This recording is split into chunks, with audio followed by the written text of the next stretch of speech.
America అధ్యక్షుడిగా రెండోసారి ప్రమాణ స్వీకారం చేసిన తర్వాత ట్రంప్ కీలక నిర్ణయాలు తీసుకుంటున్నారు. తాజాగా అమెరికాలోని యూనివర్సిటీస్, కాలేజెస్ తమ అడ్మిషన్ ప్రక్రియలో దరఖాస్తుదారుల జాతి, లింగం, టెస్ట్ స్కోర్లు, గ్రేడ్ పాయింట్ యావరేజ్ వంటి వివరాలను అమెరికా విద్యాశాఖకు అప్పగించాలంటూ మెమోరాండం జారీ చేశారు. దీనిపై అమెరికాలో రగడ మొదలైంది. ట్రంప్ నిర్ణయం జాతి వైవిధ్యాలను రేకెత్తిస్తోందని, శ్వేత జాతీయులకు మాత్రమే అడ్మిషన్స్ కల్పించేలా ఒత్తిడి తీసుకొస్తోందనే ఆందోళనలు మొదలయ్యాయి.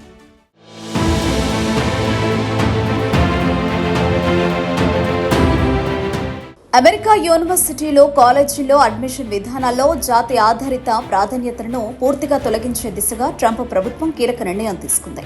అమెరికాలోని యూనివర్సిటీలు, కాలేజీలు తమ అడ్మిషన్ ప్రక్రియలో దరఖాస్తుదారుల జాతి, లింగం, test score, grade point average వంటి వివరాలను అమెరికా విద్యాశాఖకు తప్పనిసరిగా సమర్పించాలంటూ ట్రంప్ ప్రెసిడెన్షియల్ మెమరాండంను జారీ చేశారు.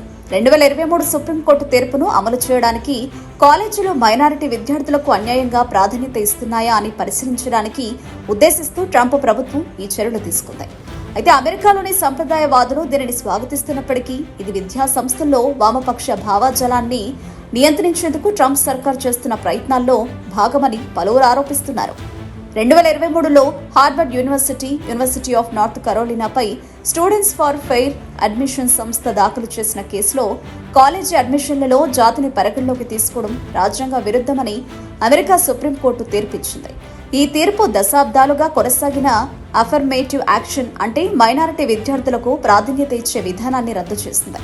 అయితే కొన్ని యూనివర్సిటీలు ఈ తీర్పును బైపాస్ చేస్తూ డైవర్సిటీ స్టేట్మెంట్స్ లేదా ఇతర రేషియల్ ప్రాక్సీల ద్వారా జాతిని పరోక్షంగా పరిగణిస్తున్నాయని ట్రంప్ సర్కార్ ఆరోపిస్తోంది.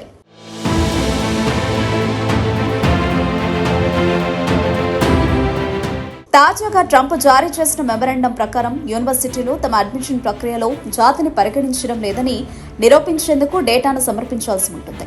ఇక అమెరికా విద్యాశాఖకు ఫెడరల్ ఫండింగ్ పొందే దాదాపు 4,000 కాలేజీలు మరియు యూనివర్సిటీలు integrated post secondary education data system ద్వారా దరఖాస్తుదారులు, అడ్మిట్ అయిన విద్యార్థులు, చేరిన విద్యార్థుల జాతి, లింగం, టెస్ట్ స్కోర్లు, జీపీఏ వివరాలను సమర్పించాలి. ఈ డేటా సేకరణ 2025-26 విద్యా సంవత్సరం నుంచి ప్రారంభం కానుంది. ట్రంప్ సర్కారు ఈ చర్య ద్వారా యూనివర్సిటీలో మెరిటాక్రసీ, ప్రతిభ ఆధారిత విధానం, అలానే ఎక్సలెన్స్ ను పునరుద్ధరించాలని లక్ష్యంగా పెట్టుకుంది. విద్యార్థుల కళలను వారి చర్మ రంగు ఆధారంగా నాశనం చేయడానికి సంస్థలను అనుమతించమని విద్యాశాఖ సెక్రటరీ లిండా మెక్మహాన్ స్పష్టం చేశారు. ఈ చర్యను పారదర్శకత, జవాబుదారీతనం వైపు ఒక కీలక అడుగు అని స్టూడెంట్స్ ఫర్ ఫెయిర్ అడ్మిషన్ సంస్థ అభివర్ణించింది. ఇక గతంలోనే ట్రంప్ ప్రభుత్వం కొలంబియా, బ్రౌన్ యూనివర్సిటీలలో ఒప్పందాలు చేసుకుంది.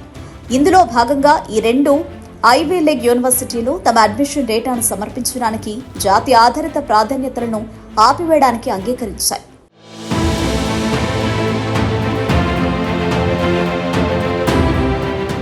ట్రంప్ సర్కార్ తీసుకునే నిర్ణయం అనేక విమర్శలను రేకెత్తించింది. విద్యార్థులు తమ జాతి సమాచారాన్ని అడ్మిషన్ ప్రక్రియలో అందించడం తప్పనిసరి కాదు కాబట్టి ఈ డేటా సేకరణ సుప్రీంకోర్టు తీర్పును అమలు చేయడంలో ఎలాంటి ప్రయోజనం ఉండదని అమెరికన్ కౌన్సిల్ ఆన్ ఎడ్యుకేషన్ అధ్యక్షుడు టెడ్ మిచెల్ వాదించారు. ఈ డేటా సేకరణలో సోషియో ఎకనామిక్ స్టేటస్ గురించి సమాచారాన్ని చేర్చకపోవడం వల్ల బ్లాక్, హిస్పానిక్ విద్యార్థులు తక్కువ టెస్ట్ స్కోర్లతో అడ్మిట్ అవుతున్నారని తప్పుగా అర్థం చేసుకునే ప్రమాదం ఉందని పలువురు నిపుణులు హెచ్చరిస్తున్నారు. టెస్ట్ స్కోర్లు తరచూ కుటుంబ ఆదాయంతో సంబంధం కలిగి ఉంటాయని, బ్లాక్ అండ్ హిస్పానిక్ విద్యార్థులు తక్కువ ఆదాయ కుటుంబాల నుంచి వచ్చే అవకాశం ఎక్కువని చెబుతున్నారు. ట్రంప్ తీసుకున్న నిర్ణయం యూనివర్సిటీలను శ్వేతజాతి విద్యార్థులను ఎక్కువగా అడ్మిట్ చేయమని ఒత్తిడి చేస్తోందని, ఇది జాతి వైవిధ్యాన్ని తగ్గించే లక్ష్యంగా ఉందని ఆరోపిస్తున్నారు. ఇక 2023లో సుప్రీంకోర్టు తీర్పు తర్వాత 2024లో జాయిన్ అయిన క్లాసెస్లో జాతి వైవిధ్యం విషయంలో గణనీయమైన మార్పులు కనిపించాయి. మసాచ్యూసెట్స్ ఇన్స్టిట్యూట్ ఆఫ్ టెక్నాలజీ వంటి కొన్ని సంస్థలలో నల్లజాతి విద్యార్థుల నమోదు గణనీయంగా తగ్గింది. జాతి అనే అంశాన్ని అడ్మిషన్ల నుంచి పూర్తిగా తొలగిస్తే ఎంపికైన కాలేజీలలో జాతి వైవిధ్యం తగ్గుతుందని, లెగసీ అడ్మిషన్లు, అథ్లెట్ రిక్రూట్మెంట్ను తొలగించకపోతే ఈ సమస్య మరింత తీవ్రమవుతుందని పలువురు సూచిస్తున్నారు.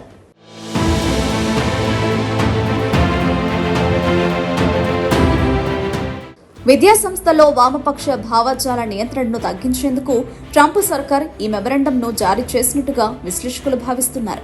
ఇక ఈ చర్య డైవర్సిటీ, ఈక్విటీ, ఇంక్లూజన్ ప్రోగ్రాంలను తీవ్రంగా వ్యతిరేకిస్తోందని, అంతేకాక శ్వేత జాతీయులు, ఆసియన్ విద్యార్థులకు వ్యతిరేకంగా వివక్ష చూపుతోందని ఆరోపిస్తున్నారు. ఈ సంవత్సరం జనవరి నుంచి ట్రంప్ ప్రభుత్వం 50కి పైగా విశ్వవిద్యాలయాలపై DEI కార్యక్రమాలకు సంబంధించి దర్యాప్తు ప్రారంభించింది. మెయిన్గా ది PhD ప్రాజెక్టు వంటి సంస్థలతో భాగస్వామ్యం కలిగిన సంస్థలపై దృష్టి సారించింది. మొత్తంగా ట్రంప్ ప్రభుత్వం జారీ చేసిన ఈ కొత్త ఆదేశాలు అమెరికా యూనివర్సిటీల అడ్మిషన్ విధానాలను మరింత పారదర్శకంగా మార్చాలనే లక్ష్యంతో ఉన్నాయి. అయితే ఈ చర్య జాతి వైవిధ్యాన్ని తగ్గించే ప్రమాదం ఉందని, విశ్వవిద్యాలయాల స్వాతంత్ర్యాన్ని హరించే ప్రయత్నంగా ఉందని విమర్శకులు హెచ్చరిస్తున్నారు. ఈ ఆదేశాలు విద్యా సంస్థలపై ఒత్తిడిని పెంచుతాయా లేదా అడ్మిషన్ ప్రక్రియలో నిజమైన మార్పులను తెస్తాయా అనేది వేచి చూడాలి.